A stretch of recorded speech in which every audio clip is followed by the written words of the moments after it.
In fact, that's the significance of Chatur Bhuja Vishnu. Vishnu, you would have seen, with 4 hands.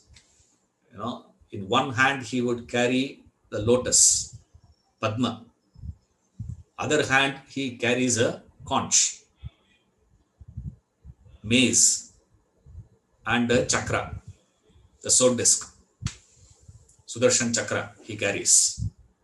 This lotus signifies the peace, growth, evolution, the knowledge. It signifies that. The conch represents that inner voice which keeps on telling every one of us, you're not in the right track. You're not in the right track. You're not in the right track. You have to shift. You have to shift. You have to shift. But we don't heed that. We don't heed that voice of conscience.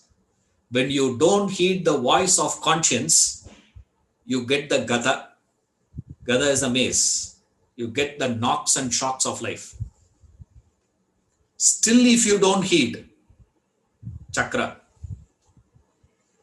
annihilation. Better luck next time. Now, this is the life of every generation, every human, everywhere in the world.